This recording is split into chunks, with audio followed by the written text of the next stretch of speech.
Africa speaks over 2,000 languages, making the continent home to a quarter of all languages on Earth. South Africa alone has dozens of languages, Chad more than 100, and in Nigeria, people speak over 500 languages. How can we hope to understand such a multilingual continent? Spend the next minutes with me, and let's try. This iconic silhouette represents a continent 4 times the size of Australia, 3 times as large as China or Canada, and over twice the area of Siberia, which is the most ground I've yet covered in a single animation. Now, face to face with such vast lands of varied people and languages, where and how do we start? With families. Language families that since ancient times have lived, grown, and branched in Africa. Follow the Atlantic south of the Sahara, along the Gulf of Guinea, through to the basin of the Congo River, east to Kenya, and all the way down to South Africa. Here is a large and diverse group of Niger-Congo languages.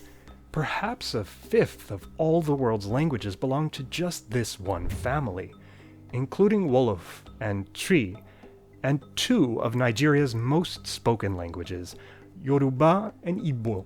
But Hausa, you're from another family. We'll get to you. Off on their own in Sudan, these pockets get lumped together as Kordofanian, but watch out how you classify them. We'll come back to them too. Benue Congo is a vast subgroup that's spread far south and east of the Benue River into the expansive Bantu languages. This family shares the trait of sorting its nouns into a dozen or more classes, using suffixes or more often prefixes to categorize nouns into humans, plants, animals, abstractions, positions. Even the name Bantu itself is a composed word. Ntu is the root, and Va is the prefix for the human plural class. Well inland, in the Sahara and down the Nile, linguists propose a family called nilo-saharan. Have you ever heard of these languages, each spoken by millions of people? Luo, Kanuri, Songhai? More familiar names might be the language of the Maasai or the Nubian languages, including Old Nubian. The Kadu languages circled into Kordofanian sound Nilo-Saharan to some, and this family is usually tonal. Actually, the same goes for Niger-Congo, so you need to distinguish higher and lower pitches to make meaningful words. Along the north and east of the continent, there's a family we've run into before, Afro-Asiatic. Think of ancient and modern Ethiopian Semitic languages like Ge'ez and Amharic, the Cushitic languages, Egyptian, Amazigh throughout North Africa, and the languages around the Omo River, which, as you recall, are unique and hard to classify. The Semitic branch is well known for reaching outside of Africa and boasting very old written languages. Some of Afroasiatic is even tonal, like Hausa from the Chadic branch, which can change tone to mark grammar. If Afroasiatic expanded out, on the flip side of the continent, one large family long ago expanded in, or more off of. Madagascar is this large island that native speakers of the Malagasy language call home.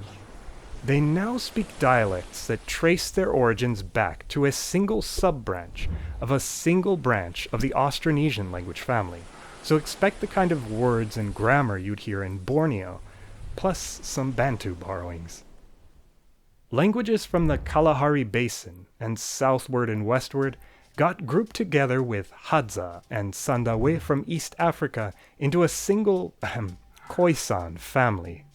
These languages are famous for their click consonant sounds like Turns out people must like saying clicks, because their Bantu-speaking neighbors even picked them up over time, as in isiZulu and Sesotho.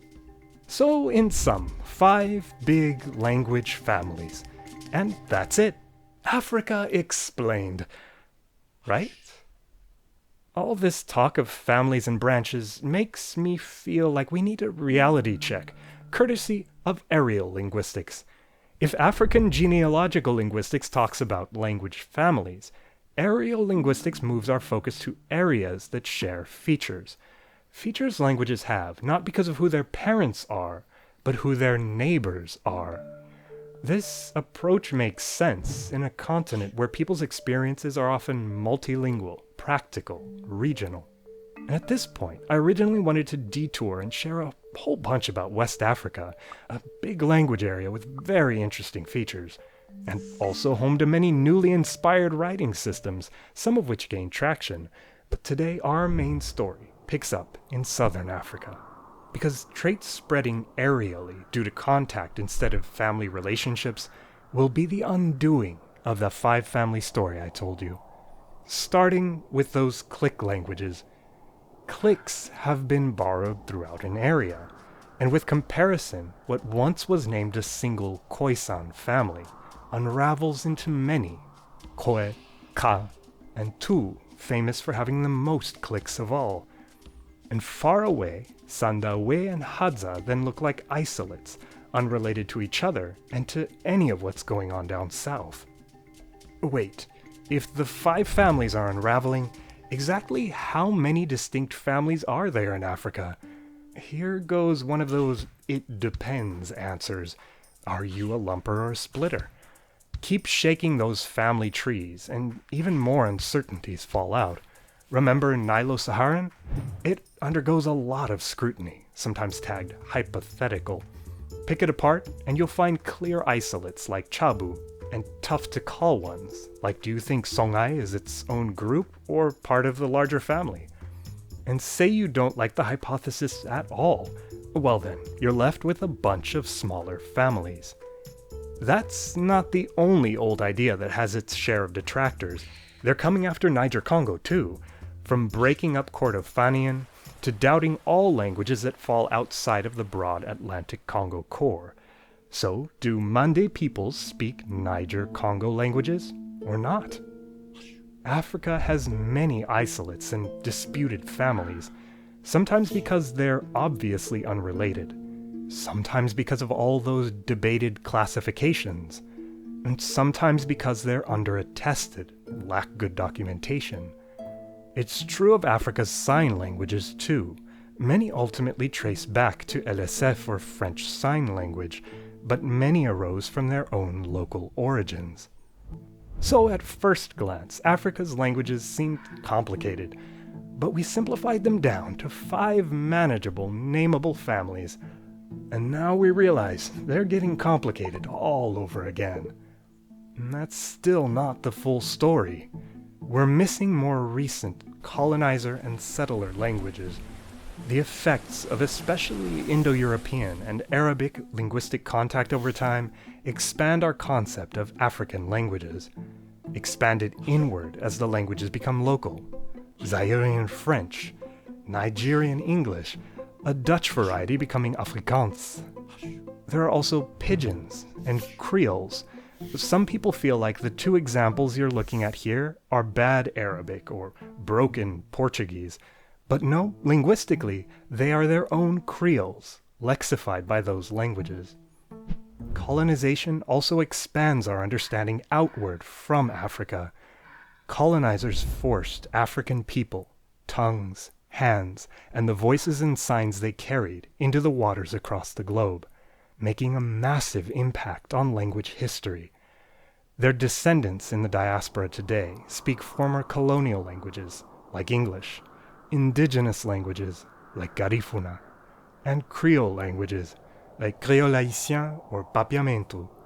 And in all cases, Africa's languages, from those not-so-5 families, leave imprints on words, meaning, and grammar. In the end, there may be no one African language, single quintessential family, place, or people, but maybe with this time we've spent together, we can appreciate the many languages of Africa and the peoples who speak them better. And if you want more, last year I put together this list full of creators and channels who share more about this continent with the longest linguistic history on Earth.